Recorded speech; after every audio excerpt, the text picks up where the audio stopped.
Welcome back to another episode of the Body and Mind Strong podcast. My name is Renee, your host and integrated wellness coach. My mission with Body and Mind Strong is to help active, busy women like yourself reclaim their health, strength, and sense of self in a sustainable way that fits their life. I hope you all are having a beautiful day, a great day. I am recording this, it is March 17th, so St. Patrick's Day, and I'm actually wearing green. I actually did not plan it. It just happened that way, but that's okay. I'm still wearing it. And I don't know, I was talking to someone about this the other day. I don't even know if they still do this, but y'all remember when you didn't wear green, you would get pinched? Do people even still do that? I don't know. Let me know. All right, today we are going to talk about a little thing that is a big part of Body and Mind Strong, and that is growth mindset. When it comes to health, fitness, and your careers and personal growth, the difference between people who are progressing and those who often feel stuck comes down to their mindset. The growth mindset was actually coined by a psychologist, Carol DeWick, that's how you pronounce her last name. And her work shows that the way we think about our abilities can dramatically impact what we can achieve. So in a growth mindset, the belief for a growth mindset is that the intelligence, talents, and abilities can be developed through effort, learning, and even persistence. With a fixed mindset, you believe that abilities are innate and unchangeable. So today we are actually going to talk about the core traits of a growth mindset, why it matters for your health and wellness, and a few practical tools to start using today. Here are several traits for a growth mindset. The first one is believing abilities can be developed. Improvement is possible. So an example of this could be, let's say it's been years, you've been inactive, you haven't been working out, and this is time back out, running, the gym, whatever it is, and it feels difficult. A fixed mindset might say, see, this just proves it. I'm too old, I can't do this, I'm not an athlete, this is just impossible. Whereas a growth mindset says this is hard because it's new. If I keep showing up, it will get easier. And ladies, especially, it will.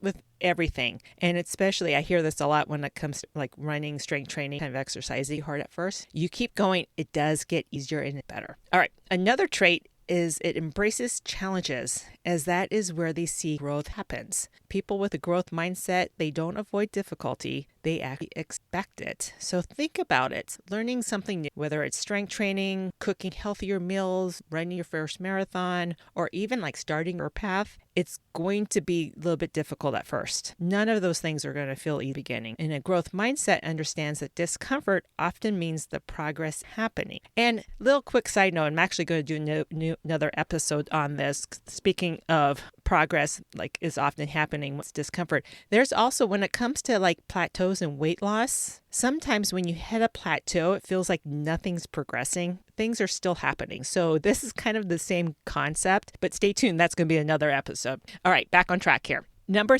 3, persisting through obstacles. A growth mindset sees them as part of the process. So instead of quitting, you evaluate, adjust, and you move on. Number 4, seeing effort as a path to mastery. Effort is how ability develops. Effort is how you increase your ability to develop. Number 5, you learn from feedback and you treat it as information. You ask yourself, what can I learn from this? What can I do different next time? And the final one is you also learn from mistakes and failures, which is all part of the process. And then actually, in fact, mistakes and failures are often seen. All right. On to the next, practical tools to cultivate a growth mindset. The first one, reframing. And this is really, I'm going to have a couple underneath reframing, because reframing is really just basically looking at something from a different stance, a different view, so forth. So the first one, and this is a huge part of growth mindset, and it's the power of yet. So shifting from I can't do this to I can't do this yet, which is transforming limitations in future possibilities. And I'd like to actually add something more to this that I as well.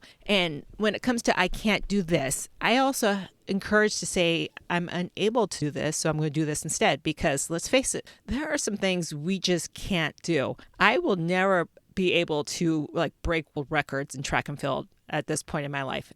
I'm not going to be able to do that. I just can't do that, right? There's some things because of our stance in life, who we are, things we do. There are things we just can't do, but we can place those things. So if we're unable, instead of saying I can't do this, say I'm unable. So it's not so much of a negative connotation, and then replace it with something that you can do. Well, I can still go run. I can still do a 5K, a 10K. I can still go rock climbing. There's some things I can still do. So I'm replacing things. All right. Another part of reframing is positive self-talk, like actively challenge your fixed mindset thoughts. Challenge negative thoughts, challenge anxious thoughts, and replace those. And then setbacks. Setbacks are a way, it's just reframing how we view setbacks, right? So when something doesn't go as planned, evaluate it. What can you learn from it? Do you need to change up your process? So setbacks, we take a look at it, we view them differently, we learn from them, and then we move on. So another tool is visualization. I love visualization. It's such a great tool for so many things. I teach it a lot with anxiety, but it can be used in your profession. There's professional athletes that use it. Pilots use it. There are so many things use it, like visualization, to help you grow your skill set. And in fact, visioning, right? Vision boards. How many of us have done vision boards? So using vision is a great tool to identify, set, and visualize personal or professional goals. All right, number 3 is goal setting. And it's not just focusing on the end result, but when it comes to goal setting, focusing on the process instead. So focus on learning the goals rather than just performance outcomes. So you want to valuing the effort and the journey along the way. So also focus on the progress, not perfection. Right, ladies? Sometimes we have a tendency to put too much pressure on ourselves to be perfect. There's no such thing as perfection. So we want to focus on the progress and what we are doing, and also celebrate the progress along the way. Celebrate those little moments. Enjoy the journey. All right, number 5, journaling and reflection. Journaling can be any way you like this. Actually, I am writing up another episode on journaling and what different ways to do that. But journaling it can be done, you can do it however you want, whatever works for you. But with reflection, it's also really talking about documenting learning experiences, mistakes, areas for improvement to increase self-awareness, just kind of processing, getting it out in your head on paper and just kind of processing that and taking a different look at it as you're doing. All right, number 6, constructive feedback loop. So this is basically actively seeking constructive criticism. Constructive is the key word here, whether you want to use the criticism or feedback, but you want to look for someone that gives you that constructive feedback and treat it as a tool for improvement rather than a personal attack. And I also like to say, take feedback with a grain of salt as well, because they're also giving it to you from their point of view, their perspective, right? So you want to take their feedback, take a look at it. Can you implement it? Do you think it's going to work? Or do you want to tweak their feedback for it to work? It's going on. All right, last one. And this one, I've actually found, this one threw me off. I found this interesting, is brain training and learning. So engage in new challenging activities like learning a new skill like juggling, or like learning a new language, something that is challenging for you that's new, because it strengthens neural connections. So I just found that really fast. All right, final thought. Developing a growth mindset happen overnight, and just like everything else, it takes time and consistent practice. So remember, your abilities are not fixed, your habits can evolve, and your health can improve. And finally, your mindset can grow stronger over time. Keep focused, keep growing. If you enjoyed that episode, please subscribe to my podcast or tell someone else about it. I would greatly appreciate it. You may also find me on Facebook,